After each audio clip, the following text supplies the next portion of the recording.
So please bear with us. Has everybody got their favorite adult beverage? I do. I've got mine. Do you have yours? Got it. Cheers. Cheers. Welcome to another edition of the Alluring Africa Happy Hour series. We're just waiting on a few more people to join us via Zoom. And we are good to go.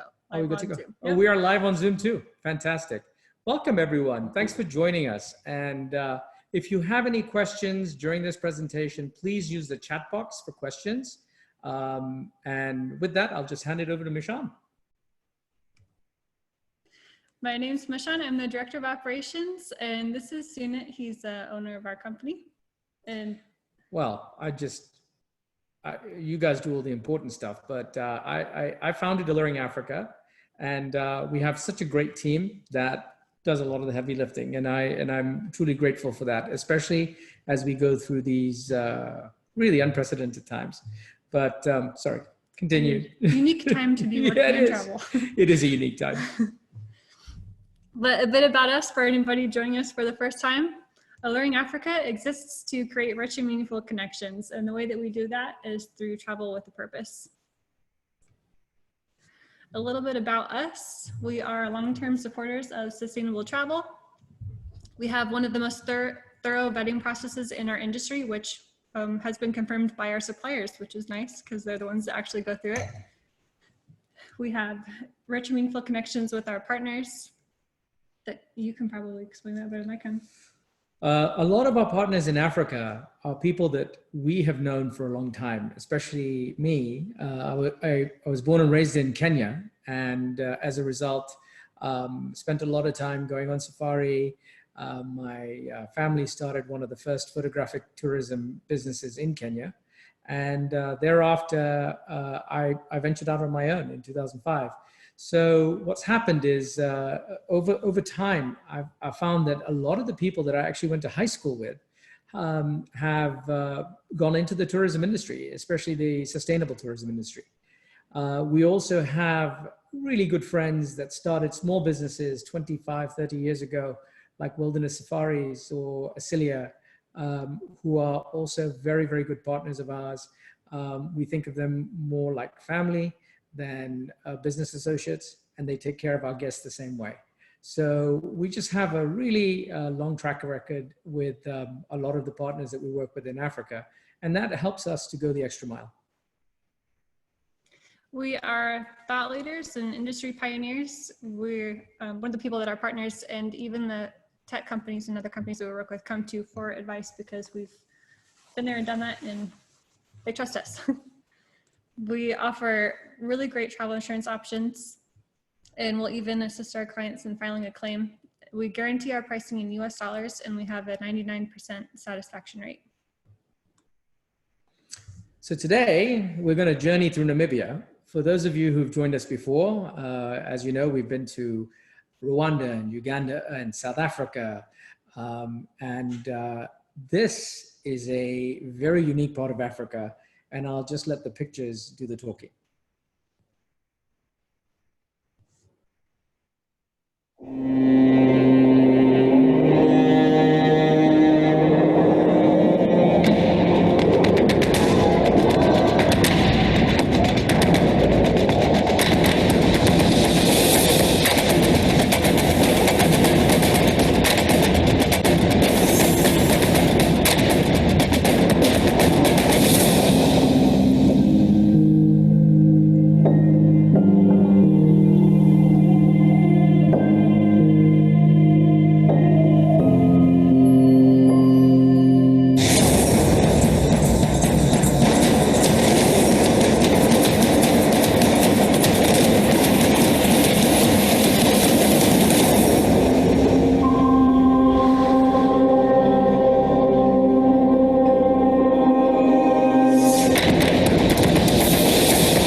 Yeah, hopefully that video inspired all of you.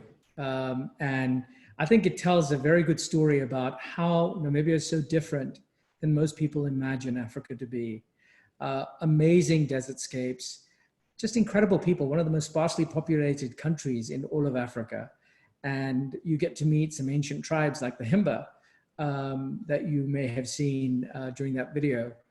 Michann and I were privileged enough to actually go on a trip. This was a special trip that was arranged by Wilderness Safaris last year, and it was for travel professionals only. We had a really good group, and we were fortunate enough to charter between locations, which can be done. But when most of our guests go, we try and put them on scheduled charter services to make it more cost effective. So with that, I'll let Michann just explain to you the program that we traveled on last year. Sure. And how special it was. This is our circuit through the northern part of Namibia. So we start in the corner to the bottom right, Windhoek, which is the capital, and we fly from Windhoek up to the Ongama Game Reserve. Ongava, yeah, Ongava Private Game Reserve, which is on the, which is outside. It's a private game reserve which is located right outside of Etosha National Park, one of the most iconic national parks in all of Africa.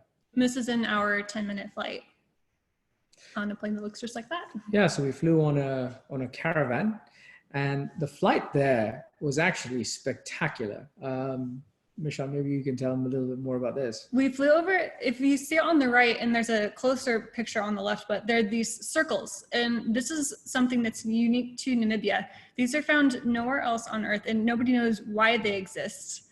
They think that perhaps there's theories at this point. One of them is that perhaps because there's a lack of moisture, the plants have organized themselves in this pattern, and they've realized that if they leave this patch open, it absorbs more water, and that water soaks in and filters out to the plants around the edge. Again, it's a theory. They don't actually know why. It's one of the mysteries of Namibia. So cool to see that from the air like that. Absolutely. You know, it looks like a different planet, lunar landscape, Martian landscape. Yeah. And this is one of the main reasons that anyone that goes to Africa that wants to do something really different, Namibia is definitely the place to do it. So Ongava, this is a unique reserve because it was once an unproductive cattle farm, and it's now a prolific 30,000 hectare private game reserve. They are renowned around the world for their work in conservation and research. You can game drive from here to the Etosha Park, so that's just a day activity. That's how close they are to that park, which is the most significant wildlife area within Namibia. It's home to several prides of lion, and they have some incredible accommodation options, which we'll show you. And Ongava is actually one of the best examples of rhino conservation in the world. They are very protected, and parts of Ongava are fenced, where these white and black rhino, you know, Ongava won't disclose how many rhino they have for their own protection, but it is definitely one of the most successful rhino conservation breeding programs in the world. And all in the middle of Namibia. And, you know, with that said, I mean, not only do they have rhino, they've got all kinds of species on property. And the nice thing about being at a private game reserve as opposed to a national park is national parks, you can only stay on the road and go on game activities during the day. Whereas at Ongava, doing nighttime activities like a night game drive, or you know, they might even go off-road on certain tracks, but they're very, very cognizant of the fact that you know, it's a conservation area. Mm-hmm. And it's private, so no one is allowed to come in except for people that stay at Ongava.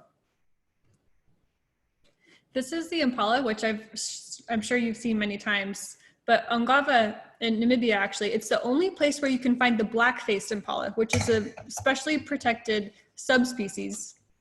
And the reason they're so unique is because they've evolved in geographic isolation from the rest of the species over thousands of years in northwest Namibia. So it's really cool to see even impala in Namibia. They have lion at Ongava. I feel like no matter where you go, everybody always just gets excited to see cats. And Ongava has got a very good population of lion. They do track them, they research them. So it's a good opportunity to, in a very, very sparse sort of landscape, when you do see a lot of these animals that you may see elsewhere, the nice thing about Ungava is, you know, you're getting to see these species where you wouldn't expect them. Here's an example of a giraffe on the property. Oh, baby elephants, so much fun around the waterholes. This is really cool. Not a lot of places offer this type of activity, but I'll let Michann elaborate.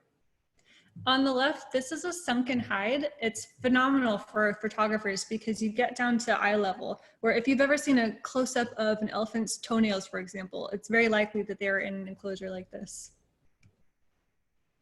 This is the view from Ungava Tented Camp. Yep.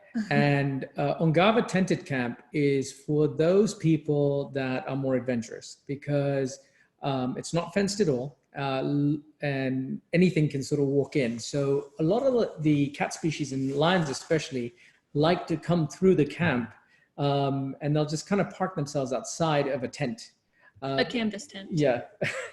Yeah, it's a really cool, quintessentially African experience. So you know, someone who a lot of the lodges and camps have bells and whistles. Ungava Tented Camp has got all the creature comforts you need, but it still gives you that raw feeling like of on Africa. The ground, yeah. No raised walkways. It's really one of my favorite places, I mean, that I've ever been to. This is Ungava Game Lodge. This is more of the moderate level. It's fancier than the tented camp. The tented camp, but it's a step down from Little Ungava. So the Ungava Game Lodge is perched on a hill, cliff, and it overlooks this watering hole. And then up higher on this hill is Little Ungava, which is the more exclusive, smaller property. So you get a similar sort of view and just situated, stacked like that. And this watering hole has so much activity. Something unique about Namibia is because of the lack of water. I feel like they tell you that in a lot of areas. Oh, you'll see the water gathering, the animals gathering around the watering hole. But in Namibia, it is next level. It is like... It is. It's because, you know, like human beings, I mean, animals during the day, when, you know, you've got the sun at high noon, everyone's looking for shade or shelter. So it's not unusual to be going on a game drive at noon and just seeing all kinds of species looking for shade. Anywhere there's shade, you're going to find game. And then water holes are especially prolific, whether, you know, any time of the day. You know, generally you'll find that lions will go to water holes, and even elephants will go to water holes either in the morning or in the evening. But what we've noticed about Namibia is that any time of the day is a good time to get hydrated, no matter where. So it's the water holes are especially active. So this is just by chance. This is when we get here. So we just happen to see all at one time. We've already seen 4 species. So zebra on the right, you have the waterbuck in front. That's a kudu on the left, and zebra towards the back.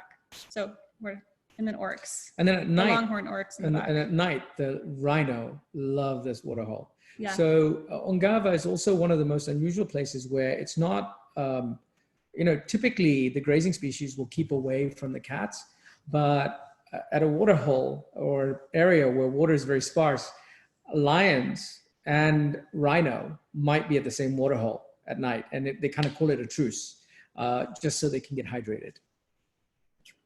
This is Anderson's, which just opened in April of 2019. This is the most luxurious property at Ungava. We loved it. This is a unique place because the Ungava mission is to reclaim and rehabilitate the land, reintroduce wildlife, and to create partnerships that are vital for the health of this planet. And they do their job incredibly well, especially with this new Ungava Research Center that they've introduced. They have scientists that work here full time. You can have an opportunity to interact with them. They'll do lectures. This is a place where you go not just to see wildlife, but to really learn, to really dive deep into the science behind what they're doing and why they do it. Yeah, so it's very cool because this is one of the only camps that I know of where if you wanted to have lunch or dinner or breakfast with one of the scientists, they can organize that. This particular research center is one of a kind in all of Africa. It's privately funded, And it's such a cool experience because you can it's hands-on. It's almost like going to a museum combined with a lab and then going out in the field to study what you've just learned. So an amazing place for families, really contemporary architecture that for some reason, it kind of blended in really, really well with the environment. And definitely a place that I would put high on my list. Just a really beautiful property. Yeah. The outdoor showers. Very organic, in all ways. They tried to use a lot of the wood and the rocks and everything else from the local area. We took a game drive up from the private reserve you'll see in the bottom corner to Etosha, which is a massive salt pan visible from space because it's so huge. And it looks like you are on the moon. The landscape is like nothing we've ever seen before. It's so different, especially from other safari countries we normally send our clients to. This is really something special. And you'll see here the number of species that you see around a single watering hole. You have black-backed jackal. You have this oryx in the front. You have the ostrich. Yeah. Is that springbok? Like on my antelope chart? I think so, yeah. So much. It feels like the beginning of The Lion King where all the animals get together and it looks fake because there's so many different species in one thing. That is how Namibia watering holes feel. There's everything in one place. And most people don't consider Namibia to be like a first-time safari goers. And that's the way it's been marketed for many years. I just want to tell you that, in my opinion, I think it's perfect for a first-time safari goer, because if you want to see wildlife and you want to see a side of Africa that is so different, this is it. I mean, I don't think anything compares to Namibia in terms of landscape, in terms of diversity, and just pure, even the people. Because it's so sparsely populated, I just found the people to be incredibly warm and friendly. So we're going to stop quickly to see if you guys have any questions. What can we answer for you? Yeah, do we have any questions? We have from Dee Dee, how far is the drive from the private game reserve to Etosha? I feel like we took it a little bit slow because we stopped to see so many animals along the way, but yeah, on a game drive on your way into the gate for Etosha, and Ongava is one of the only reserves that actually has a private entrance to the main road. You could do it if you really wanted to, probably in about 30 to 40 minutes, but it's a game drive on the way into the national park. So it took us about an hour and a half. And then we went into Etosha, spent the day there and came back. I'll be very honest with you. I mean, the landscapes in Etosha, especially the salt pans, are just magnificent, but we saw more wildlife within Ongava Game Reserve than we did within Etosha. And remember, Etosha has got all kinds of day trippers coming in, etc. But it's definitely worth a visit, for half a day or so. Just to see the watering hole. To see the watering hole and the salt pans. Mm-hmm. And then, just drive back into Ongava. Let's see. Tim Lindner. Tim, you've been on, I think, you are our biggest fan, Tim, and we are your biggest fan. Are the water holes filled by pumps like the wilderness properties in Hwange in Zimbabwe? Some are. So in the national parks, absolutely. The Namibian National Parks Board will fill some of those water holes. There are some other naturally occurring water holes just from underground water sources in the area. But typically, like at Ongava, at the Tinted Camp, that is actually, water is pumped in for the wildlife so that they stay in the area and to assist them. And Janet said that her Namibia trip was a very special one for her. I've been so excited to talk about Namibia because we went there last year and this was my new favorite place on planet Earth. Yeah, I've been telling Michann about Namibia for many, many years. And when we had this opportunity with Wilderness Safaris, she jumped on it last year. So it's definitely worthwhile. I will tell you, there are very few places. This ranks very, very high on my list of places in Africa. So. Let's see, Patrick, what are the water sources for visiting tourists? All bottled water or well water? Well, typically, like if you go to like Ongava Game Reserve or you go to any of the wilderness camps, they will use a reverse osmosis system. They don't use bottled water at all. All the camps have portable water canisters that they give you upon arrival. They could be glass, but it is potable. It's been filtered. They might use a borehole system as well, but then it's completely filtered. So the water is very safe to drink, and they'll tell you when you get to camp what water you should drink and what you shouldn't. Typically, like in the rooms and the taps, everything else, they'll tell you that that's good enough for taking a shower or washing your hands, but for drinking water, they will have it's almost like a little, what do you call it? A water cooler. It's a water cooler that has the reverse osmosis and UV filtration systems. And they've eliminated pretty much all plastic now. So it's reusable water bottles. And Rachel is asking, when is the best time of year to visit Namibia? Namibia is a year-round destination. I will tell you that, our winter is the summer in Namibia. So for a desert climate, a lot of people think it may be too hot, etc. But because you are in the Namib Desert, the temperatures do fall during the nighttime. So during the day, there may be a lot of heat, and you'll find that most wildlife tend to be most active like early in the morning or late in the evening. Namibia, it's pretty much all day. So it is a year-round destination.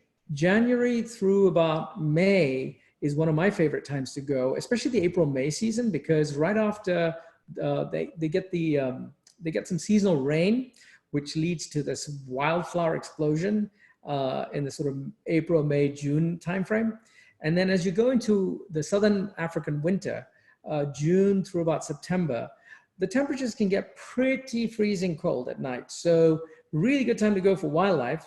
But if you're uncomfortable with very, very cold temperatures, probably not the best time. Namibia typically, because Africa's the peak season tends to be from January through September, a lot of people will tack on Namibia when they go to Botswana or somewhere else. But I would tell you it's a year-round destination. So don't let, if you talk to us and you tell us how you like to travel and whether you're heat tolerant or you're not, or you don't tolerate cold weather too much, we'll be able to find a good time for you to go. And John asked, how large is the game reserve? Angava is 30,000 hectares, which if you were looking at our South Africa webinar, the Pinda, remember with the 7 different ecosystems, that's 28. So it's just a little bit larger than that Pinda private game reserve. Yeah, it's pretty massive. I mean, it's an incredible and very biodiverse game reserve. Patrick is saying, good, he hates plastic water bottles. I love it when we can see that you guys care as much about the sustainability part as we do. That's amazing. Yeah, we are very, very particular about where we send our guests. And that's why we're such huge fans of places like Angava and a lot of the wilderness properties. Carrie asked, she's always wanted to drive through Namibia from South Africa. Have we done that, and would we recommend it if we have the time? If that's something that you like to do, for sure. But I will tell you that driving through the desert and driving through that terrain is challenging. And if you've never driven in sort of sandy conditions, and the conditions change, you can go from gravel road to really deep sand. And there are lots of tales of self-drivers, unfortunately, who are not used to that sort of terrain, getting into accidents in Namibia. Easy to flip over.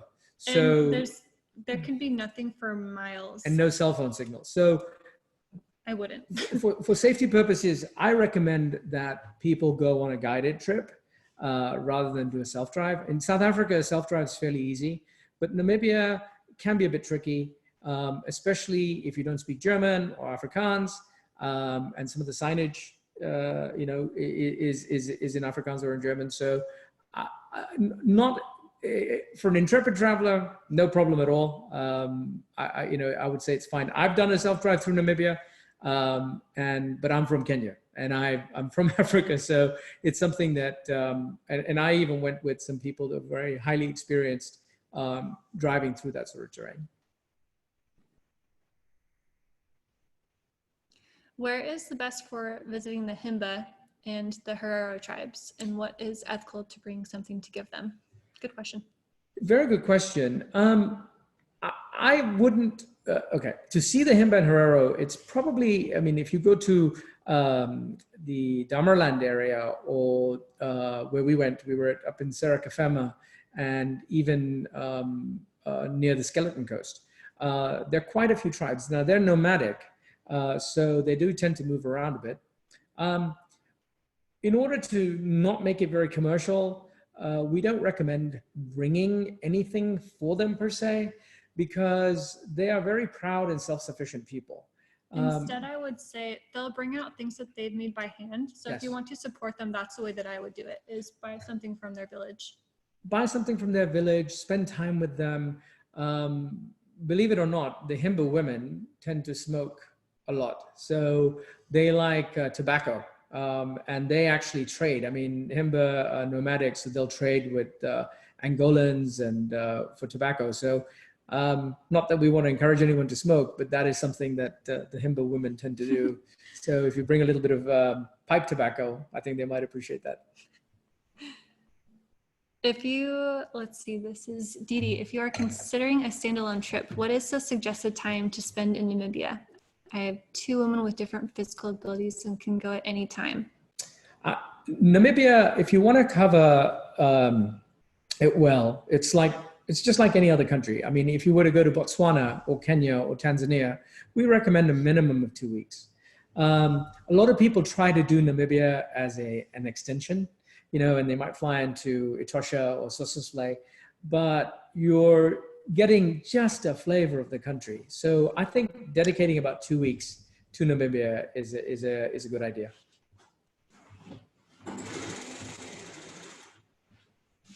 How do you arrange a visit to the Himba tribe? Sorry. That is arranged actually at the camp. So you don't really need to book anything in advance. If you were to go to Serra-Cafema or the Waneb Skeleton Coast Camp, or even Damaraland, those are excursions that the lodge will arrange for you. Not everybody wants to go on a cultural experience, although I highly recommend it, and most of our guests do. But it's something that we just organize for you. If you express that interest to us, we'll let the lodge know or the camp know beforehand, and we can take care of it. I'm gonna cut off the Okay, let's go. questions there. Cool. We have a couple more stops for questions, so we will get to all of them, but we have a lot of amazing things we want to show you. Okay. Including Serra-Cafema. So this is one of the most unbelievable places on the planet. If you were to go to one place in Namibia, Or on Earth. On Earth, this is the place to go. You can skip Sossusvlei, you can skip Damerland, you can skip anything. Serra-Cafema is one of the most special places on this planet. So, when we came here, we were told the story of Paul Allen, one of the richest people on this planet. And when he found out that he was getting sick, he told his family, he said, the one place on Earth that I want to go back to is Serra-Cafema. And it's really hard to put into words the magic of this place. I understood by the time we'd, in fact, not even arrived into camp, which is crazy. It's magical. And he got here, he did make it back, and he just fell to his knees and he cried because he was just so humbled and blessed to be able to spend time in a place like this. And it's truly a magical place. On the way to the camp from the airstrip, he asked the guide to stop, and he went and sat on a boulder and he wept as he looked across to these beautiful mountains in the background. And the guide couldn't understand why he was crying. So he asked Paul Allen's sister, he said, you know, why is he crying? And he said, because for a man who has everything, this is the thing that just moved him the most. And I think it was just that realization. It was towards the end of his life, and it was that realization that he wanted, if he could have, he would have, or actually, yes. I mean, I think he came just a few months before he passed on. And it was a place that he had earmarked to visit, so. This is a quick picture of our wonderful guides from Wilderness Safaris. We have Simon on the left, showing off his guns to forest wine, and Craig on the right, who has his wide-rimmed hat, very important. You want the sun coverage all the way around. Watermelon optional. Yeah. This is the drive from the airstrip, specifically for Serra-Cafema, because there's nothing else around for miles and miles, into camp. And it's the most incredible drive. It was thrilling. Like, part of me felt like I was going to die, and part of me didn't care, because you're just looking over these beautiful escarpments, and it's this crazy, hilly, sandy. We're slipping. This experience into camp was amazing. I was sold on this place before I'd even seen where we were staying. And look at that river that runs through there. What we're seeing is on the other side of that river is Angola. Yeah. So you're on the border of Namibia and Angola, and for someone that wants to say they've been there, we can arrange that on a little cruise across. Can't get your passport stamped because you'd be there illegally, but it's definitely something we can do. Look at these vistas. I mean, just mind-blowing. Views for days. And this is the camp. Of course it's stunning. How could it not be? This place blew my mind. We got really lucky. We stayed in the family tent for the two of us, which was highly unnecessary, but that's where we were. So we have pretty much 2 mirrored identical rooms, which are massive. And look at that local, they've got the local photography. Mm-hmm. I mean, they have this massive mural of photography.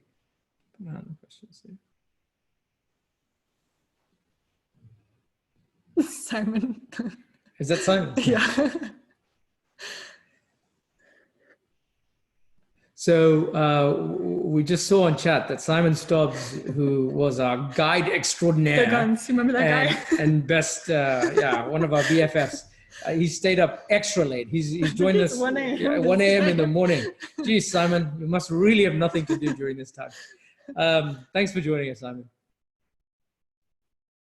But you can see, I mean, just a stunning, stunning camp, and so exclusive. Very few people get to experience this because it's on sort of the northernmost part of Namibia, near the Angolan border, on the Angolan border. And I would go here before I go anywhere. If I only had definitely 4 nights, I wouldn't even do 3 nights because just getting there is so long. But this is definitely on a highlight for us. And this brings new meaning to the word remote. Yeah. So Namibia is the second least densely populated country in the world after Mongolia. No, isn't it after Iceland? Okay, Mongolia, okay. Incredible views of the stars. There's just, I mean, well, there's no people, there's no lights. So Yeah. there's amazing. We woke up the next morning and we saw the most incredible sunrise. I feel like there are so many moments of this trip where we almost cried. This sunrise is probably another one of them. Yeah, so Michann decided to, what was it, slow motion? Yeah, I just used my iPhone and I put it on I forget what it's called. This is how she captured the sunrise on sort of the slow-mo or whatever it is. And it was just spectacular. I just set it on a rock while we had all our sundowner drinks or sun upper drinks. Yeah. Oh, that's another thing. At Serra-Cafema, you can go on these dune buggies, which are just amazing, these ATVs. And it was just so much fun. We spent probably, I mean, we went out from camp. Half the day. We loved this activity so much, we did it twice. Mm-hmm. And it's incredible because now you're not in a game drive, with someone else driving. You're actually on your own ATV with a guide in front of you. And the guides are very, very particular about how you drive. They won't hesitate to reprimand you because they want, safety is paramount. But it was the most fun experience ever. And there's a picture of our little group. The clawbacks are nice because they give you the opportunity to stop and get off really easily. So it's kind of similar to a walking safari, except that you travel a very long distance. So on the left, me and my creepy crawlies, I had the toki beetle, and then Toki. Yes, that toki. Then on the right side, they have, this is a den of a white lady spider. She burrows in the sand and she will do cartwheels down the dunes to escape predators. So cool. Yeah, it's pretty cool. Oh, this is a snake that we saw that day, right? Yeah, we were so lucky. Puff adder. And Yeah. if you haven't seen a snake slither up a sand dune, that is a sight. And just makes for spectacular photography Yes. moments. I mean, this was a rare treat. Our guide was the one who actually spotted it, and he said to us, because he saw the tracks. But you know what? You get to focus. You get the big species, but you've also got these really special moments that you don't get anywhere else while on safari. Uh-oh, Michann's going to go down like a boss. That's them at the bottom telling you to slow down. Did you go sliding? I don't remember. Okay. We slid all over the place. Our main vehicle was sliding. Our quads were sliding. It's so much fun to drive around here. It is. And But again, coming back to self-drive, this is the sort of terrain, and it's difficult to navigate if you haven't self-driven through those sort of areas. Yeah, Oh, we you got will stuck get here. stuck. Is that us getting stuck? Is that me? Probably. We all got stuck. And there's nothing around to help you out, so we just have to pull it out ourselves, which is adventurous and awesome and fun. This is our guide. So he grew up in the village, and we got to meet his family. And when I first started working here, I've been here for 8 years, but one of my very first memories of seeing the Himba, I just thought if I could do anything at this company, that's what I want to do. I want to go to Namibia, and I want to meet the Himba. So for me, this was this lady's special, isn't she? She was amazing. Oh my goodness, she was so amazing. She's the head of that village, and all the women welcomed us as we drove up. They all welcomed us, shook our hands, and welcomed us into the village. The men were away because they're watching the cattle during the day. And the reason that their skin is red, they use ochre. Yeah, cattle grease and ochre, and it acts like a sunscreen, and it also protects their skin. And their hairstyle. And they must be onto something. Look at her. I mean, I know. I mean, her face is amazing. Look at her I hope I complexion. aged that well. Yeah. I mean, they told us how old she was. I don't remember that. Yeah, she's very young looking for how old she was. I just remember I was really impressed by that. And their hairstyles are incredibly intricate, and they are specific to the age of the women. So they use clay and they cover their hair. And so you can see that she's the head honcho. She's the boss lady here. The kids are so cute. Oh yeah, these kids just love Michann. Hold on, that sounded like a power thing. Should we check? No, there's no power. It's your laptop, I think. Okay. Before I play this video, I wanted to point out, so while the Himba may have a different sense of modesty than we do, they're very careful not to let their skirts right up. So it's just interesting because you can see that modesty is clearly very important to them, and it'll be obvious when you see.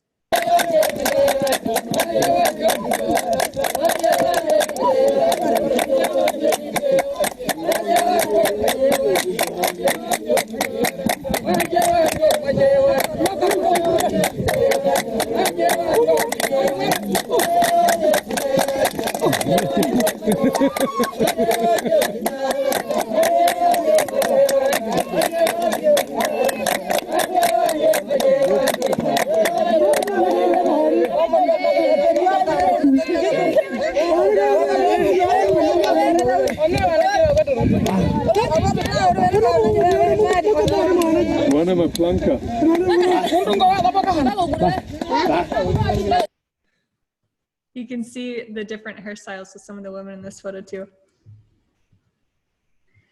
In the back, this is the corral. So we only met the women because it was during the day, so the men were off with the cattle, but they bring them back to this corral, and that's where they keep them at night. And then in the foreground is those stones indicate the sacred fire, which is in the center of the village. In the back, you can see that it looks like a small hut. That would be where one of the families lived. So if you have the sacred fire in the middle, you have the huts kind of all the way around the side like that. And this fire is really significant because it's the place for communicating with their ancestors, for healing and for hope. It's an integral part of the celebrations for birth and for marriage. It's very much central to their culture, which is influenced by the shamanic spiritual beliefs. Yeah, absolutely fascinating, because there are not many parts of the world left where people retain this kind of cultural heritage. And to see the Himba really, they've embraced it. That's what they live. They're very proud of it. And I think that was a main difference in actually meeting this tribe, is, let's say, opposed to the Maasai or Samburu in Kenya, where they've really advanced or they've become very educated, etc. The Himba are still they lead a nomadic existence. One of the I'm very last proud of it. truly nomadic Yeah. tribes on Earth. Yeah. And there was I had it out here earlier, but Simon, thank you for my book on the Himba people. I had been looking at that book. It's produced by Wilderness Safaris. And I took this quote out of it. It was from Caro Tiembo, and she said that I am proud to be Himba and I would not want to be anybody else. I read the whole book, but that quote just stuck out to me because they do live what we would observe as a simple lifestyle, but the smiles on their faces and the love that they have, we may look at them and feel that, but they don't feel that they're lacking for anything. They live a full life and they're very proud and very happy. Has anyone told the Himba that coronavirus has impacted the world? Probably not. They're probably just living blissful ignorance. I would like to be a Himba right now. Yeah, I mean, isn't that cool? Like, every other part of the planet's been impacted by this horrible virus, but the Himba are just living their best lives, as they always have. Pretty impressive. This was Selma, my new best friend. Another reason I cried when I left this camp. She's just a special human, and it's wonderful to travel and to meet new people because the people that they employ are these camps. First of all, they're local, so you get a piece of the culture just to spend time with her, but just special people. Well, and another thing too, what I found with Namibia is, especially Wilderness Safaris, the managing director of Wilderness Safaris Namibia is female. And she has really done a lot to empower the local women. We found that a lot of the camps that you went to, the senior level staff, were women and doing an incredible job. Yeah, yes, yeah. Karina was there, and then Selma. And I mean, just look at that. She has a sparkle in her eye, and Selma is just mischievous, and she's a great photographer, and she's friendly, and she's just amazing. I mean, we've become really good friends since we were there, and she's actually just every day she's sharing stuff on Facebook in terms of where she is. She's at Serra-Kafema right now. She just shared a new snake. Oh, yeah. She found there. So this Sadly, is us we had to off. say goodbye. Oh boy, yeah, there was somebody else leaving before us. We didn't film ourselves, but this is from the Serra-Kafema airstrip. But we left Serra-Kafema for another iconic Wilderness Safaris camp, which we'll get to after your questions. Yes, I definitely stick around because the end of this particular presentation, we've saved the best for last. So there's a really cool thing that we did, and Simon's on, so he'll agree. But let's go to your questions right now. Do we have any? So Didi, can we send you videos like the ones we have here? Yes, we can. Absolutely. Sorry, I'm just refilling my glass, but I'm here for your questions. Let's see. How do you arrange a visit to a Himba tribe? It's one of the activities that is offered at Serra-Kafema. In addition to the quad biking, you can hike to a waterfall, you can float along the river, you can stop over in Angola, you can... Well, and when you go to a place like Serra-Kafema or Juaneb, tented camp, I would say that less than 800 people a year get to experience these camps. So as opposed to, let's say, going into the Masai Mara or Serengeti or Samburu, where you've got thousands of guests that come in, these are very exclusive concessions. So the Himba, it's not a commercial operation. They're exposed to a few number of guests who respect their way of life and are really interested in it. So, and it's part of the charm and one of the activities that's on offer when you do go to a place like Damaraland or Desert Rhino Camp or Serra-Kafema. So it's not something that, we don't guarantee it because the Himba are nomadic, but so far we've never had a guest who hasn't got to experience it when they went there, if they wanted to. How do you arrange, hold on. Are there any sanctuaries like Reteti that you can visit in Namibia? There are, not for elephant. There is Okanjima, which is known for its cheetah research and cheetah conservation. But Namibia is so sparsely populated, even by elephant. It's not like there's a lot of human-wildlife conflict. So you've got desert-adapted elephants that roam freely. We do, there has been an issue. We'll talk about that in the next segment of this presentation with the desert adapted lions. There was a wonderful documentary done called Vanishing Kings, and there's been a lot of human wildlife conflict as far as that's concerned. But the only sort of sanctuary or breeding facility or research center in Namibia that exists right now is for cheetah, because they're highly endangered. And elephants kind of roam free. It's not like Roteti, where Roteti and Daphne Sheldrake in Kenya was set up primarily because of human wildlife conflict and poaching, and to take care of those orphaned wildlife species. Yeah.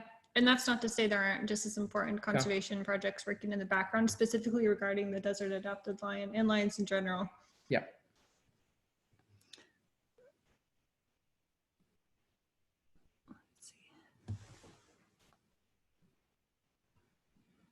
Anyone else? Okay. Okay. Unless we have more questions rolling in, I think we might keep going. Please stick around, because this is honestly was the highlight of my trip. Come on, let's go. The Skeleton Coast. So we flew from Serikafema, which is up in the north. We flew south, and the pilot took us on a scenic flight over many parts of the sort of mountains. And also when we got to Skeleton Coast, remember he did a flyover, just to kind of show us the coastline. This is spectacular. So we flew into Juanebe Strip, and then from there we boarded a flight on to Skeleton Coast. This is not something that we can organize for guests. I just want to preface that. But you can visit the Skeleton Coast if you stay at Juaneb. Yes, you can visit the Skeleton Coast if you stay at Juaneb, but what we did, and it's a full day drive and then fly back. Yeah. But what we did in particular was difficult. Show them Juaneb, Okay. And then we'll Okay. keep that secret for last. So the Skeleton Coast is this crazy, barren beachscape, and you have these shipwrecks, which are old and rusting, and it almost looks like something out of a sci-fi movie or something. It just looks like a movie set. And you have these huge seals of colonies, and you have these whale bones, which will be sticking out. It's crazy looking. And one of the really special reasons to go here is to see the brown hyena. They have a hyena researcher who's employed full-time by Wilderness Safaris to research the hyena. And as a gift to her, after our trip, we invested in a collar, which was the first collar to ever be put on a brown hyena in this area. These are an extremely endangered species, and the rarest hyena species. Aardwolf? Yeah. Yeah. Which means beachcomber. So they're a scavenger, so they won't typically hunt a seal themselves, but the lion will. So if the lion, for some reason, doesn't finish his meal, the hyena is going after it.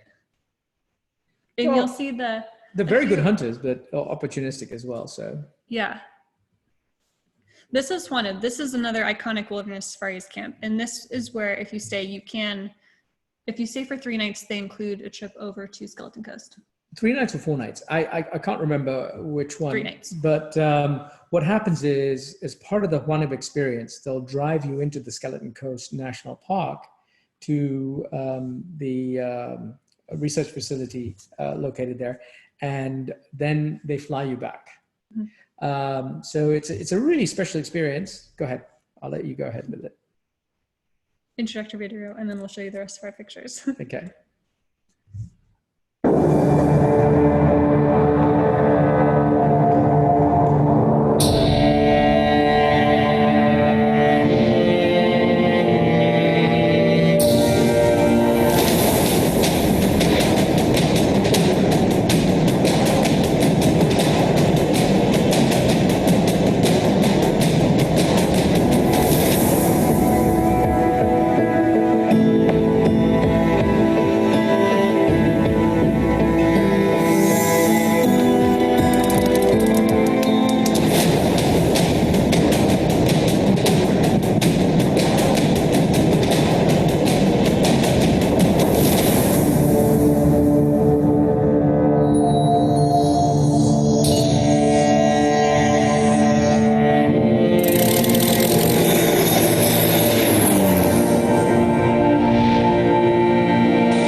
Wilderness does such a good job with their videos. They do.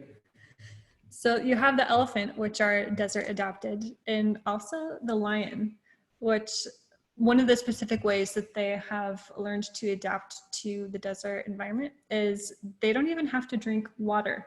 They collect all the moisture that they need from their kills. Like they'll kill seals on the beach, which is another thing the lion wouldn't normally do because they're not normally in that proximity. It's just really interesting to see how their lives have changed. The moisture thing really surprised me. Yeah, the evolution is incredible. I mean, how the animals have adopted to this environment, and they're very, very unique to this part of the world. So going to Namibia is really important. I mean, if you want to see species surviving in an environment that's pretty harsh, beautiful, I think that's what gets at your soul. Like you go there and you're like, wow, I mean, how on earth did this how did this herd of elephants survive? And elephants are amazing at finding water. They have an incredible sense of smell. So they'll dig in dried up riverbeds and dig their sort of own borehole. You've got lions that live on the Skeleton Coast, and they might get their moisture from the morning mist that comes in and the dew that's on the plant, so that they don't need to go to a waterhole.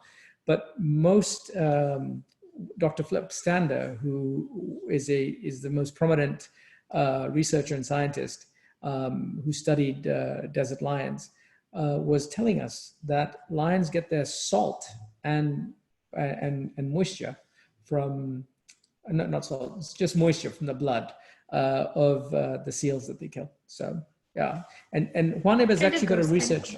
Yeah, Juaneb's got a research center. So when you're there, there will be, MZ will be there, or somebody will be there to answer a lot of your questions. It's again, a lot like Ongava, like Anderson's, where it's interactive. But look at the architecture. I wanted to explain, if you see this, there's this really thick cement foundation, and you'll see that gap underneath, and the air freely flows through that gap, and it acts as a natural AC system, because when the water comes, or when the air comes through, it cools the cement, which then in turn cools the room. So not only is it beautiful, but it's very functional as well. Yeah, I mean, that is one of the coolest things about Wilderness and other companies in Africa. What they're doing is they're pioneering, I would say, sustainable architecture for different environments. And instead of leaving a large carbon footprint and relying on generators and fossil fuels, they are actually taking a very innovative approach to this. So they've got amazing architects and designers that create this kind of environment for you in the middle of nowhere. I mean, literally there's no one around. Very, very unique. So from Juaneb, we flew to Skeleton Coast National Park. And if you stay at Juaneb, you will fly back from Skeleton Coast National Park, which will drive through. What we experience here, and you could also experience this, the Moe Bay Museum. And this is a really interesting place. You feel like you're, I don't know, you're. It feels like, and they call it a museum. Don't take this the wrong way, but it looks like an abandoned shack. And the way that I picture it, it's almost like all these passionate explorers passed through and they just left all the collections of the coolest things that they ever found. But it feels like nobody's been there in 100 years. Think Hemingway, it's really cool. Livingston, and a whole bunch of like explorers, earlier explorers getting together and just finding their little wares and throwing it in a shack. That's exactly what Moe Bay Museum is. It's just little amazing findings as we go along. And they've managed to catalog so many of them. I mean, look at these incredible carcasses. And so they're right. These are what's it called? Baleen. So whales don't have teeth, but they have baleen, which act like a filtering system to help them catch krill or small fish or other things. So these will just watch up on the beach, and they just kept them. Yeah, this is the Atlantic Ocean. So very treacherous coastline. I mean, they call it the Skeleton Coast for a reason. Lots of shipwrecks. But you've also got a lot of remains that wash up on shore from whales and other sort of large ocean mammals. So this is the special treat that Wilderness organized for us. And this required moving mountains. I mean, they don't usually allow this. Fly camping at the Skeleton Coast, because this is a very protected area, is not really permitted unless you do it with a special group. And I guess we were special enough. So you can come here, you just can't camp here overnight. Right. You can't stay here. The only people that stay here are the park rangers and MZ and Flip Stander, the two researchers that are permitted here. It's a highly, highly protected area. And they call it the campsite, but this is what Wilderness set up for us. They set up these beautiful dome tents. And I reckon luxury is comfort in a place where you least expect it. And that's exactly what this was. So, yeah. You know, it may not have the bells and whistles of an Ungava or one of tented camp, but this is an amazing spot. I mean, we were the only people here, and you can see the black-backed jackal and the brown hyena walking through our camp because they were probably curious about who we were, and they were hunting for seals. So, you know, it was a really incredible experience. And at night, as we were sleeping in our dome tents, you could hear the sounds of like seals, like crying as they were caught by a predator and brought up. And we saw lots of different carcasses along, you know, in the morning, we'd hear them. But this black-backed jackal had an interesting sort of symbiotic relationship with this brown hyena, because while the hyena is a scavenger, the black-backed jackal uses the hyena as their own scavenging, yeah. scavenger. Hyenas, I guess it's a misnomer. I mean, a lot of hyenas are known to be sort of very opportunistic, but they're incredibly good hunters as well.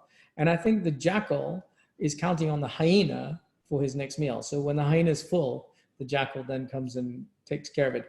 There was one jackal, I think, that was a little bit deranged or something. We'll show you. Is this it?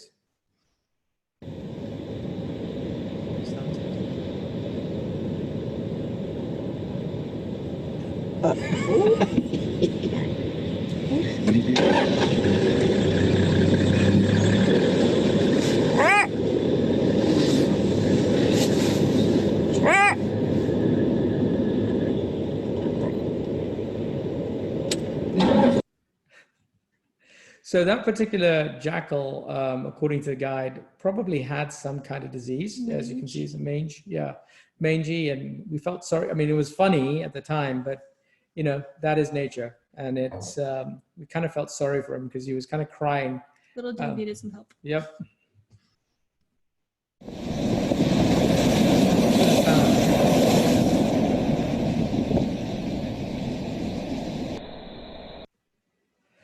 I had to get that one photo in. This is the special place on the Skeleton Coast, if you can get there to take this particular photo. And then Michann. And my Lion King shot. Yeah. Had to. So, no trip is complete without your guide. Yeah, so we have GT there, Gerard, who is one of Wilderness's best guides in Namibia. He's been with them for years. And then our friends that accompanied with us on the trip. And then on the right-hand side is Mr. Simon Stobbs, who's joined us all the way from South Africa. And that's the big whopper that he caught that day. And he's very proud of it. And that's Alexandra in the middle on the left. She's the general manager for the country of Namibia. The MD, yeah, the managing director, yeah. Sundowners. You're never going to go hungry on safari. I mean, that's just expected. There's biltong, there's mango, Doritos, I think, and lots to drink. Speaking of the food, we had campfire cooking, and this isn't pictured here. We had oysters and we had the ribs. Not pictured is the dessert. They had brownie batter, which they put inside of an orange peel and then covered in tin foil and put over the fire. It was the best dessert I've Let me tell you, GT is the life. Best bush cook. It was so good. Bush chef ever. Amazing. It was so incredible. We didn't make that. Yeah, we do. So, all right, this is, I have to tell this story. So Dr. Flip Stander is the preeminent sort of researcher and expert on desert adapted lions. And there was a really cool documentary done a couple of years ago called Vanishing Kings that documents how he's been tracking these desert adapted lions. And it's a very moving story about how a mother was feeding her cubs. And if you haven't seen it, please, you know, and if you need a link or anything, we'll be happy to provide it to you, but definitely watch it. So Flip Stander you know, one night we're having dinner and Flip shows up wearing that old sort of parka jacket that he's been wearing forever. And in his line mobile with his girlfriend, MZ, who does all the Heine research. Major power couple. Major power couple. And Flip doesn't wear shoes. He goes barefoot everywhere. But it's cold. It's cold. So that evening, he shows up and he has dinner with us. And, you know, he's a man of few words. He doesn't talk too much. You really have to engage him. But truly, like, I don't know how to explain it. He's like the sage when it comes to learning about lion and learning about the environment that he's in. And truly one of the best sort of conservation minds on our planet. So we were I was just so thrilled that Flip had joined us for dinner. After dinner, we decided to sit around the fire and he pulls up his lion mobile, and the lion mobile is what he uses to track lion out in the Skeleton Coast. And it's equipped with these huge speakers. So he takes off the speakers, the covers off the speakers, and he uses those speakers to call the lions using their own call so that they come to him. And this way he can identify them, make sure they're okay, et cetera, et cetera. And he'll spend weeks out in the bush without anyone. And living inside the same vehicle. And we asked him about, you know, food and all of that. And he said, who needs food? I mean, you know, food is just a luxury. Like we just, and I said, okay, fine. Then Flips gets in this vehicle, and now you know what he's got. While he's out in the bush, when he's not calling the lions, he's practicing his DJ skills. And this man has mad DJ skills. He's got an iPad there, and he had the whole mixing thing. And I've got to tell you, the most incredible lounge experience I have ever had. I mean, Flip has got to be the best DJ on the planet. And he used the Lion Mobile speakers to basically entertain us that evening as we sat around the fire. And I was just, I mean, I don't know, all night long I kept saying, I cannot believe I'm on the Skeleton Coast with under the stars with Dr. Flip Stander DJing and entertaining me. I mean, beats that. Okay, so we stayed at all these luxury properties, we were on charter aircraft and everything else, but if the one thing that just blew me away. That's your moment to relive. This is very few people, I think, in this lifetime will ever get to experience that. And then he came and sat around the fire with us and talked. And what an incredible human being. This is not something, I must preface this is not something that we can organize just for a couple of clients, okay? But if you wanted to, well, I guess we could. For the right price, I guess we could do it. But I would say that if you're traveling as a family group, or a group of 10 to 12 people. This is one of those really special experiences that we possibly could organize for you, but it takes time. There's a lot of red tape, and Alexandra from Wilderness Safaris will jump through those hoops to make that happen. But it's so authentic. It was so unexpected. And yeah, that's my, you know, we stayed in dome tents with cot beds, and we didn't have all the luxury comforts. But look, that's Flip Standard, that's MZ, that's Michann wearing a wilderness buff on her head. And that's me just trying to smile. But I was just— Our glamorous camping looks. I was a little starstruck, I have to tell you. I mean, I was in the presence of celebrities, so unbelievable. In our drive back, we actually got caught in a sandstorm. So this is the video of the draft. So our guests typically drive to Skeleton Coast and then they fly back. We did it the other way. We took a charter flight there and then we drove back just so we could experience this because we wanted to try and see the desert adapted lions. Unfortunately, Michann and I didn't get to see them, but the vehicle in front of us did. And, but it's, you know. I guess we have to go back. Yeah, I mean, that's, you know, nothing's guaranteed, so. And our trip to Namibia came to an end. We were so sad to leave. We had an amazing group of people that we traveled with. And that one experience with Flip and MZ, I mean, truly changed our lives, I think. The Himba people as well. I hope you guys understand why this is seriously my favorite place on planet Earth, because it absolutely blew me away in every category. Oh. I really hope that came across. Yeah, additional sites. Tell them a little bit more about Namibia. Sure. So Namibia has the tallest sand dunes in the world at Sossusvlei, and this is further south in the country. And you'll notice that the sand here is very rich in orange, and the more north you move, the more muted the tones become. This is one of the, I would never call Namibia touristy, but there's more people that visit this area. So we actually preferred Serikfema because there's nobody. Over the many years that we've been sending guests to Namibia, we try and send them to Sossusvlei because you've got the hot air balloon, you've got these beautiful dunes, these iconic red, there's Big Daddy, which is the largest dune in the world that you can, sort of slide down. And it's an amazing place to go, but there are a lot of camps here, apart from the wilderness camps. Whereas the wilderness does have the best access. They do. I mean, there's Little Kulala and Kulala, but and Little Kulala was just redone. Completely. So again, if you're going to do a circuit of Namibia, I would definitely go to Sossusvlei, and I'd go to Ongava and possibly to Swakopmund. And then wilderness have some other camps called Desert Rhino Camp, where you can track black rhino on foot. It's one of the only camps in the world where you can do that. Damaraland as well, and then Serikfema is the most remote. If you could go to either Sossusvlei or Serikfema, I'd say go to Serikfema, just because you truly will not see another human being except the people that are staying in camp with you. So, but Sossusvlei is phenomenal for photographers. So I'll show you a quick video so you can get an idea of what this is like.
Deadling. This is where they have those dead-looking trees and just the bright blue sky, exactly how I see in this photo. This is a photographer's paradise.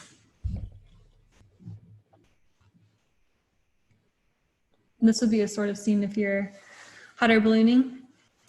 Which is something that I highly recommend. I mean, if you go to Namibia, for sure. I mean, other places in Africa where you can go on a hot air balloon are the Serengeti and Mara, but this is truly spectacular as well. I mean, you're not going to see a lot of wildlife. You might see the occasional oryx. It depends on the time of year that you go, and it's very difficult to tell, but it is for a photographer. And even if you're not a big photographer, I mean, the images that you capture in your mind will truly be mind-blowing. So we're at the end of our presentation. And again, this is Michann. Sunit. And now we'll go to sort of Q&A if there are any questions left for us. Simon, again, I think if you're on, thanks for joining. And again, thanks for organizing such an incredible trip. Spoiling the crap out of us. Yeah, I can't wait to go back. And believe me, we're going to prank you every chance we get when we do that. We had Carrie, if you had 10 days, what would you do? Okay, depends on your interests. I mean, again, if you've never been to Africa before, you probably want to see a lot of wildlife. She did say in Namibia specifically. In Namibia, okay. But if you've been to other countries and you've seen quite a bit of wildlife, then perhaps you can skip like Ongava or Etosha, and you can focus on more of the desert experiences. Desert Rhino Camp is amazing, where if you've never been on foot tracking rhino, that is a great place to go. Sossusvlei, again, has got the opportunity to go hot air ballooning, you can go bike riding, and you can climb Big Daddy and go to Deadvlei. Serra-Kefema should be on the top of your list, and so should Juanip.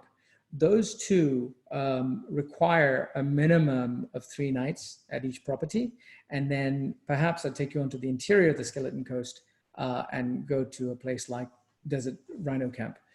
So you could focus on those 3 and spend 3 nights at each, and then probably a pre or post night in Windhoek on your way in or out.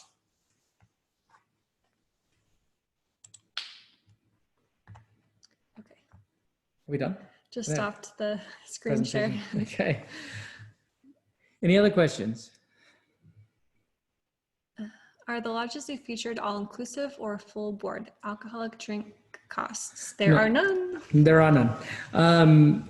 Wilderness camps and even some of the others like Ongava or and beyond are fully inclusive. They include all your drinks, laundry, as many meals as you want a day, 3 meals a day, but if you're hungry in between, no problem at all, and all your activities. The only activities that are not included are things such as the hot air balloon, which is an option because not everybody wants to do it. But if you wanted to go to see the Himba while you're at Serra-Kefema or the ATVs, all that is included in the program. So it's pretty fully inclusive. When you contact us and when we design a program for you, we let you know exactly what is included, what's not included. But typically these places are fully inclusive. What's the next question? Carrie says, thank you. She loves these happy hours. We love having you. I forgot to tell you guys, there's a feature for you guys to raise your hands, which should allow us to unmute you. If you would prefer to speak your question rather than type it out, we can also do that. Sure, we'd love to hear your voices if anyone wants to jump in. Are there lots of bugs like mosquitoes? No, truly, I mean, you know, those toki beetles that Michann showed you earlier on, they're really unique and they make this. They look like almonds with legs running around everywhere. I don't remember seeing mosquitoes at all, actually. No, mosquitoes you'll find in areas where there's a lot of standing water. Namibia doesn't have a lot of that. So what you will find, like in certain seasons, like when it rains in April, May, I was there a few years ago, and then there was massive crickets that basically are they're cannibals. They eat themselves. So that happens every 15 or 20 years, but for the most part, no. Very few bugs, especially in your camp. But you are in the wilderness. Bear that in mind. And you know, typically, if you do see a bug, it's going to be pretty fascinating. And before I keep going with questions, in case anybody has to hop off, we do these happy hours every Tuesday at 7 p.m. Eastern time. Our next one is next Tuesday with James Curry again. He's going to give us a conservation update. And the week after that, I'll be with Liz and we'll be going through Botswana, which thank you to everybody who has filled out our survey. You guys have mentioned Botswana a couple of times, so we're going to bring it to you and we'll send another survey after this. So please keep your feedback coming because it's really helpful for us. And with that Botswana one, we're hoping to, not the same day, but the next day, I think we might have Matt Ives on. If you want to listen to one of the best conservationists on the planet who is saving rhino, there's an opportunity to join us for that particular one. Let Becca know. And you can email us at hello@alluringafrica. That is going to be our conservation series. We're kicking it off. Sorry, I've kind of, I've stole Michann's thunder, I think. We're launching a conservation series where we're trying to get a prominent sort of conservationists who are on ground in the field doing work. And for those webinars, we're asking that you make a contribution, a nominal contribution to that particular cause to keep them going. Because with tourism at a standstill at the moment, conservation is very important. done this yet, but we're going to try and work it like a meeting, a Zoom meeting. So we're going to be face to face, everybody. It'll be more like a group conversation, a small group conversation, because like a fireside chat. Yeah. So it won't be us presenting slides the whole time. We want to bring to the world and give you a chance to actually talk to them. So that's the thought behind it. Okay. See what we have for questions. Becca is our tech expert in the background, and it looks like she's brought Rachel on. So I think that Rachel probably has a question, but I don't know how to unmute you. Okay, well, I think Becca just did it. Rachel, do you want to ask your question? Yeah, can you hear me? Yes, absolutely. Okay, this is weird. I'm not used to this. So, so the furthest in Africa I've been is Morocco. So, but our plan is to do Africa in the next year or so, or whenever this whole COVID thing is over. So I guess my struggle is with where to go. I'm a huge animal lover. And for me, I think that's the most important thing for me when I go to Africa. And I've had my heart set on Kenya, actually. And I'm really glad to know that you've actually lived there, and because it's a really good perspective to hear things from you. So, and I don't want to, I hope I don't offend or take away from Namibia, but I have heard phenomenal things about Namibia. And I do love the desert. I'm very passionate about the desert as well. So I guess my question is, do you think that going to Namibia would fulfill that passion for animals and seeing a lot of animals like you would if maybe you went to Kenya or Tanzania? That's a great question. I'll tell you that Namibia has got a lot of different species, and there was no shortage of wildlife, especially if you go to the Ongava Game Reserve, which is really the most wildlife-rich area. But if you've never been on safari before, and you said you've been to Morocco, but if you've never been on safari before, I understand that you probably want to see an abundance of game. And I would say that Kenya, Tanzania probably fit the bill. So does Botswana, and so does South Africa. But Kenya and Tanzania offer you sort of the varied landscapes, very diverse ecosystems. You've got large herds of elephant that you can find in the Mara, Amboseli. The Serengeti and the Mara both have a lot of big cats. So if this is your first safari, Kenya and Tanzania might be a great option, especially if you have maybe 2 to 3 weeks. We can organize a really cool safari for you. And there are great private conservancies within both Kenya and Tanzania. So, you're not really giving up anything if you were to go there. I would say that after you do Kenya and Tanzania, we want you to get hooked on it. And then the next time around, we want to bring you back to Namibia, because truly it'll blow your mind. I mean, it's an incredible destination. Okay, I hope that answers the question. Yeah, thank you. Sorry, I don't want to take away from Namibia, because I think it would be an amazing place to go to. I just I'm just curious about sort of the animal side of the house. So yeah, that answers my question. It's a great question. and many countries we love. Yeah. What I'll tell you is that I think going to Namibia only for 3 nights or 6 nights is doing it injustice. So do it properly. Every particular country that you go in Africa, I think people try to combine too many different destinations. They try to combine, let's say, Kenya, Tanzania, and then I want to see Victoria Falls. And, it's a 4 or 5 hour flight.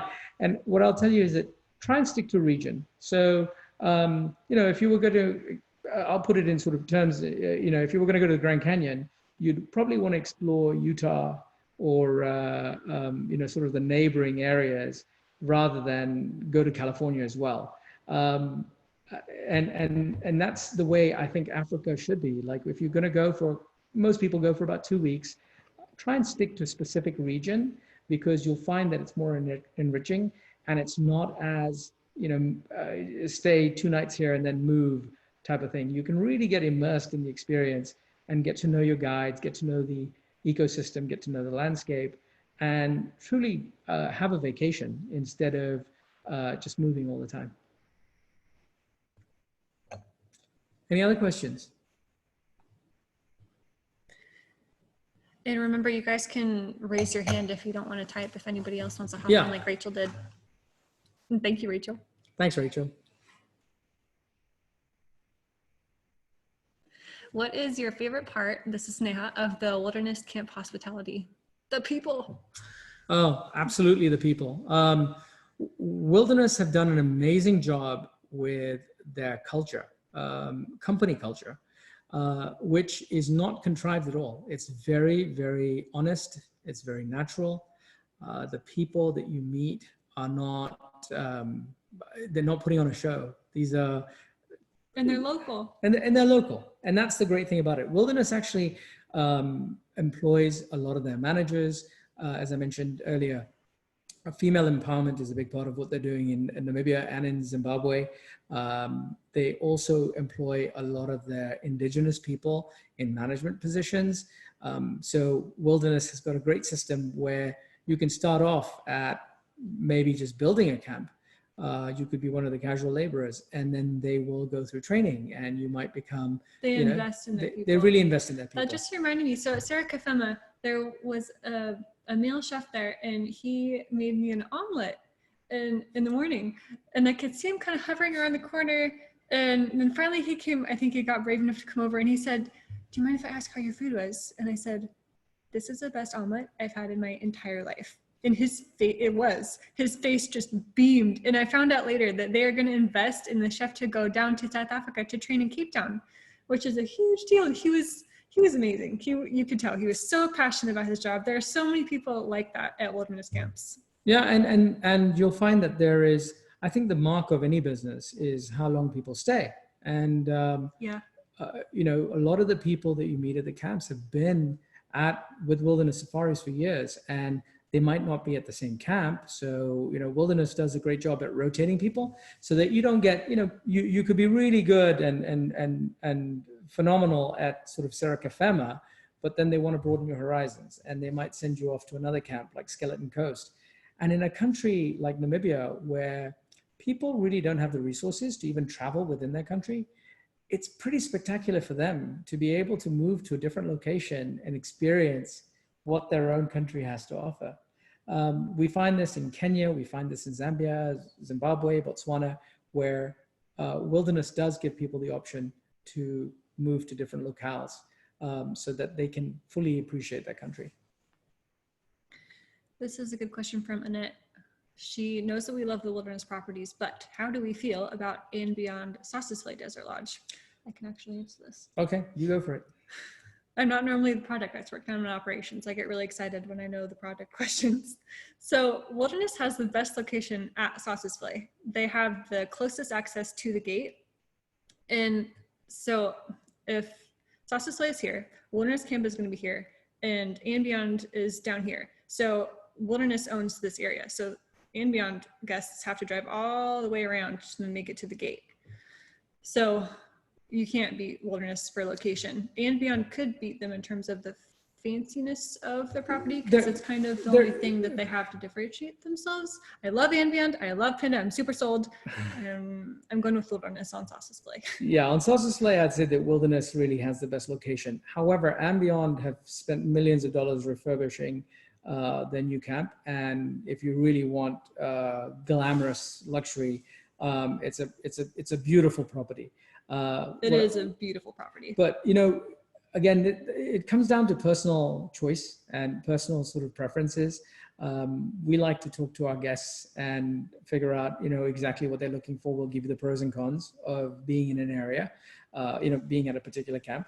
But we have nothing really negative to say about that property. It's a really, I mean, And Beyond is also an amazing conservation-oriented company that does great work in Africa. They do. And we try to support them as well. However, you know, we go based upon best location for the guest. And they also partner with Wilderness Safaris in they some do. of their conservation efforts too. They do. Yeah, in Botswana they have with the rhinos. So.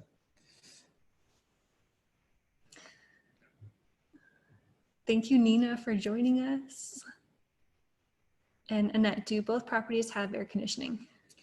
Sarah Kafema and Ongava. Ongava's got sort of a solar-powered HVAC system, so that can heat and cool.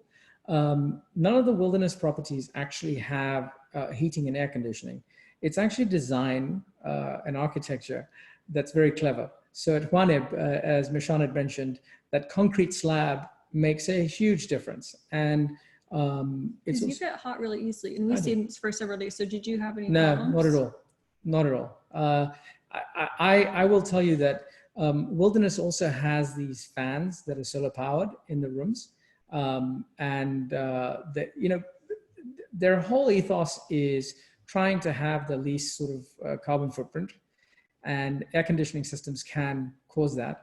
But they are looking at different alternatives. What was that bed that they talked about? That was kind of there's a type of bed that only cools the bedding area. So whenever you're on a mattress, what's it called? Evening breeze. I think it's called evening breeze. So it kind of cools the bed area. But during the day, you'll find that the rooms are very, very cool because of the types of materials that they use and the insulation they use. So heat is usually not a problem for most of our guests.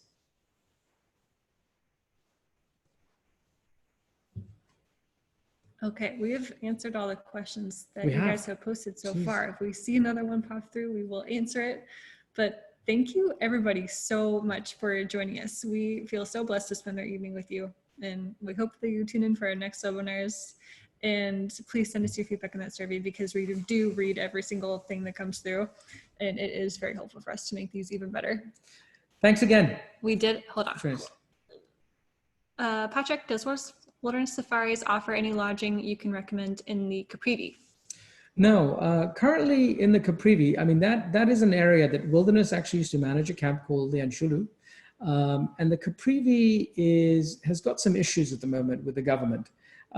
So no, to answer your question, there are a number of people that have tried to set up camp in that area because of its proximity to the Botswana border.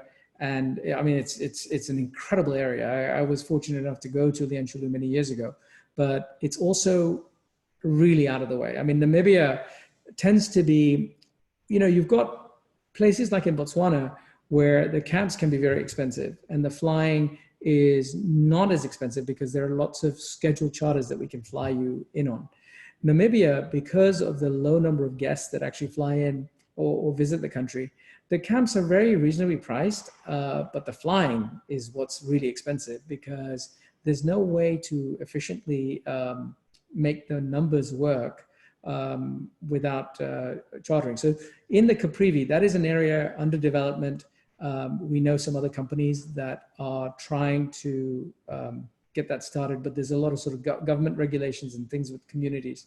So sorry, I didn't mean to make it a very long-winded answer, but at the moment, there are not really any viable options in the Caprivi. Thank you, Patrick, and thank you, Annette and Didi. We're wrapped up on questions for now. Great. Again, if you have any questions at all after this, I mean, if you think of something, hello@Alluring Africa is the best way to contact us because that goes to it goes to our team and we can respond to you. The best way to reach us by telephone is 321-622-9370. That's the main line. And if you want to reach me, press 1 and you reach me, or no, sorry, 321-622-9371 is my direct line. But if you want to just reach the general line and then be connected with one of our consultants, it's 9370. But hello@Alluring Africa, and please. .com. .com, sorry. Any feedback is very welcome. But thanks again for joining us. Cheers to you. Cheers. And to your loved ones. Stay safe. And Hopefully we'll see you next week. yeah, we'll see you soon. Take care.